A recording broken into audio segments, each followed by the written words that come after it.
बुलेटिनमध्ये एक breaking news पुण्यामध्ये पालिका निवडणुकीचं वातावरण तापायला लागलंय। प्रभाग क्रमांक 9 मध्ये थेट उपमुख्यमंत्री अजितदादा यांना प्रश्न विचारणारे बॅनर्स लावण्यात आलेत। अजितदादा, तुम्ही प्रभाग क्रमांक 9 मध्ये पैसे वाटणाऱ्यांचा प्रचार करणार का? अजितदादा, तुम्ही प्रभाग क्रमांक 9 मध्ये जमिनी लाटणाऱ्यांचा प्रचार करणार का? अजितदादा, तुम्ही प्रभाग क्रमांक 9 मध्ये अवैध धंदे करणाऱ्यांचा प्रचार करणार का? हाच का दादाचा वादा असं म्हणून थेट अजितदादांनाच लक्ष करण्यात आलेलं आहे।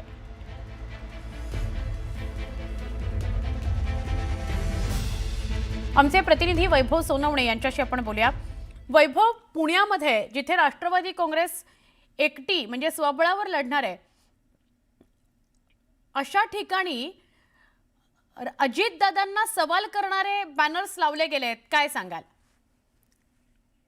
स्वर्ण मी थोडी दुरुस्ती करतो। अजित पवार आणि दोन्ही राष्ट्रवादी एकत्रित लढत आहेत आणि सगळ्यात महत्त्वाचं म्हणजे पुण्यातल्या ज्या काही महत्त्वाच्या हाय व्होल्टेज लढती आहेत त्याच्यातली प्रभाग क्रमांक 9च्या लढती ज्या आहेत त्याच्यावरती प्रचंड लक्ष जे आहे ते सगळ्यांच्या याचं कारण अजित पवारांच्या अत्यंत निकटवर्ती असलेले बाबुराव चांदेरे यांच्या विरोधामध्ये गणेश कळमकर, प्रमोद निमन आणि साधारणपणे 3 ते 4 जण जे आहेत ते निवडणूक लढवत आहेत। हे सगळं सुरू असताना काल त्यांच्या 2 दिवसापूर्वी त्यांच्या मुलावरती आरोप करण्यात आला होता बाबुराव चांदेरेंच्या।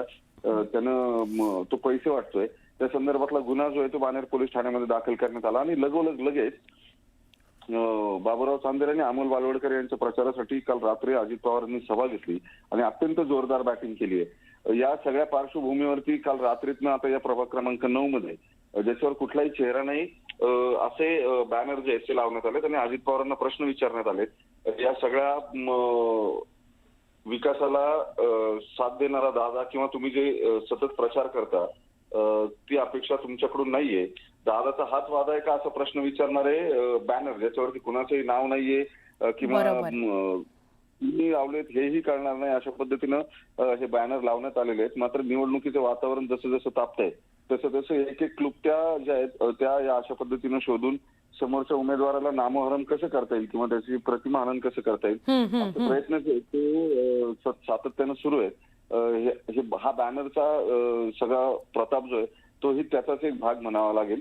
मात्र त्यातून स्पष्टपणे दादाला प्रश्न विचारण्यात आलेला आहे की हाच दादाचा वादा आहे का? जमीन लाटणाऱ्यांना, पैसे वाटणाऱ्यांना साथ देण्यासाठी दादा बॅनरमध्ये आले होते, तुमच्या स्वरूपाचे प्रश्न विचारण्यात आले। बरोबर वैभव, धन्यवाद माहिती दिल्याबद्दल। थेट उपमुख्यमंत्र्यांनाच प्रश्न विचारण्यात आलेला आहे आणि त्यामुळे अनेक घडामोडी पुण्यामध्ये आणि पिंपरी चिंचवडमध्ये सुद्धा घडू शकतात। एक चूक इथे दुरुस्त करते, पुणे आणि पिंपरी चिंचवड दोन्हीकडे राष्ट्रवादी काँग्रेस दोन्हीही एकत्र निवडणुकीला सामोऱ्या जात आहेत।